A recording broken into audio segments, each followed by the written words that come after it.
Now there is one problem growing these berries that you're probably going to run into, and that's that eating one, yeah, that's not going to happen. You're going to want a whole bunch. Now our front yard is coming along quite nicely, but that's a tour for a different video. Today, we're going to focus in on these beauties, our honeyberry bushes. Guten gardening, everybody. Now I would argue we have quite a selection of berries here on our property. We grow strawberries, we have gooseberries coming in right now. Take a look at these. Now, these are still weeks away from being ripe, but this plant is loaded down. I have to be a little bit careful because if you don't know anything about gooseberries, you might not see that this got some pretty big thorns on it. But look at all of those berries. Look back in here. This is a great addition to the garden as well. We may have to do a video on gooseberries in the future. Let us know if you'd like to see a video on this amazing plant. We have our black currants, our pink champagne currants, our raspberries, and our philosophy has been, you can't go wrong no matter how many raspberries you have. And we've even tried to grow blueberries here, but to be quite honest, our blueberries have been an absolute struggle for us. We started off planting them in a peat moss sand mixture. We even brought in some pine bark, trying to make that soil as acidic as we could, because that's one of the things that blueberries need, that nice acidic soil, but we struggled.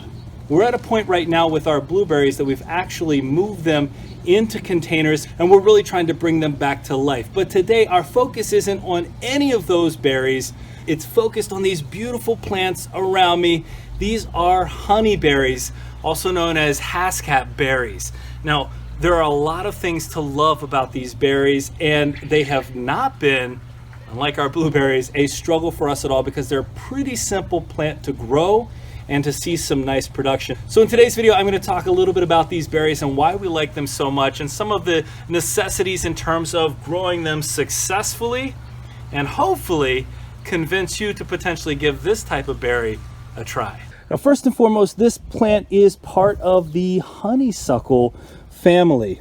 Now, I don't know about you, but I have some absolutely fantastic memories from my childhood of going out and grabbing those honeysuckle flowers and pulling the pistil right through and pulling out some of that honey. That is such a fond memory for me. If you used to do that with honeysuckles when you were a kid, leave us a comment and let us know. But unlike that type of honeysuckle, this is a fruiting member of the family, and you can actually see some of the fruits on here. These beautiful purplish blue fruits that are the honeyberry. Now I'm going to go ahead and I'm going to harvest one of these. Now I'm going to come over here to the shade so you can see this a little more closely and clearly, but the color is somewhat similar to a blueberry, but also a grape kind of look. And I'm going to open this one up.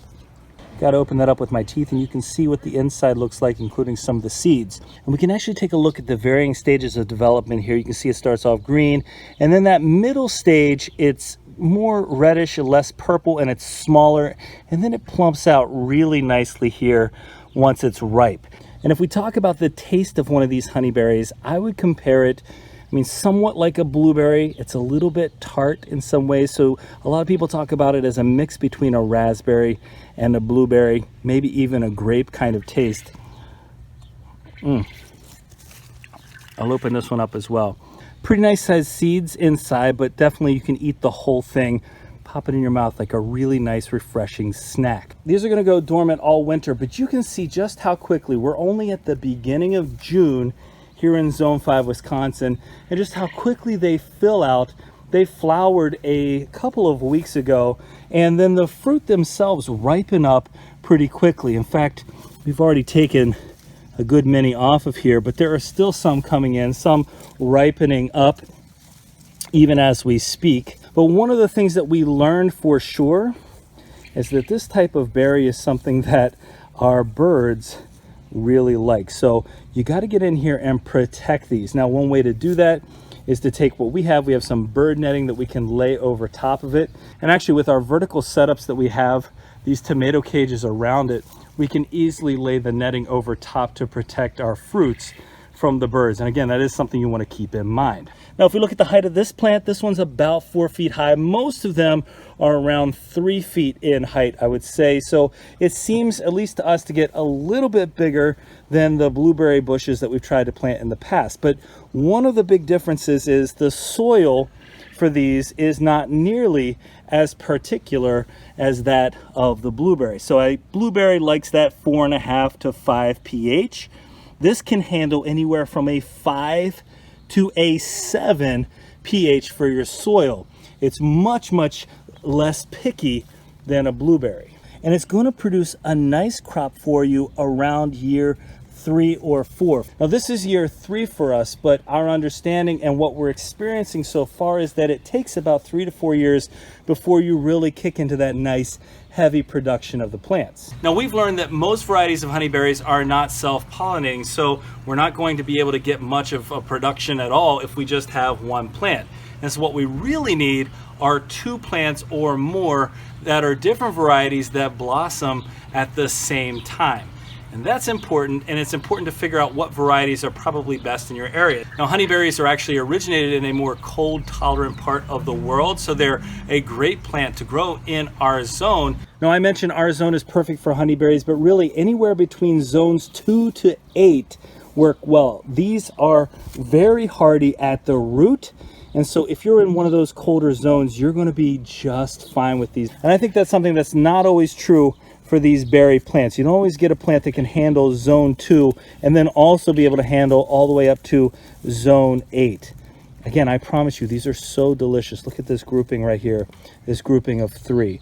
And you can imagine the taste that I'm getting out of here is so wonderful. It's important to know when they're going to flower, and we actually found a really nice chart that shows some of the more common varieties and when they flower, if it's early, mid, or later in the season. And so as long as you're putting these varieties together, again, at a time where they can be cross-pollinated, then you should get some pretty nice production, again, a couple of years in. As I'm looking off to the left here, I'm seeing a bunch of those fruit, again, getting ready to ripen up for us. They're a great treat. You know, that's something we really enjoy doing here. And one of the benefits of growing just about any kind of berry is the ability to go out and have a great fruit snack at any point during the day. And this is a wonderful addition to it. Again, I'm going to stress this, not because I think they're the same as a blueberry, but just because the taste is somewhat similar, but the ease of growing them, at least for us, has been so much easier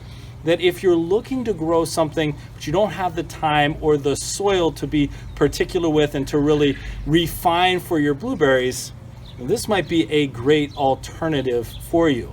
Now, we found these at multiple different nurseries. We bought these initially from one of our local organic nurseries, but we found that the nurseries know pretty well what varieties are going to be great in your area. And so I don't think you'll struggle too much in finding the right fit for you. Again, you want to make sure that you have different varieties though planted. Now the suggestion is 3 to 6 feet of spacing in between plants. We've got about 3 feet because we're in a smaller area near the front yard and space at our property, and we're seeing success with that. So I would say you can definitely make do with these plants even in a smaller space. I kind of have to step back here and just show you, this is what the spacing looks like for our 5 honeyberry plants. You know, in the future we may invest in more. It really depends, I guess, all around on how much space we have, but this is a great corner of our garden for taste and now for production. If you have any questions about honeyberries, we would love to try to answer them, so just leave us a comment and let us know what you're interested in about these honeyberries, and again, we'll do our best to get back with you. We're still learning about them, but we're enjoying every moment and every bite. If you enjoyed today's video, don't forget to give us a like. Leave us a comment. Remember to share and subscribe. And most importantly, remember, when you're with us, you are good to grow.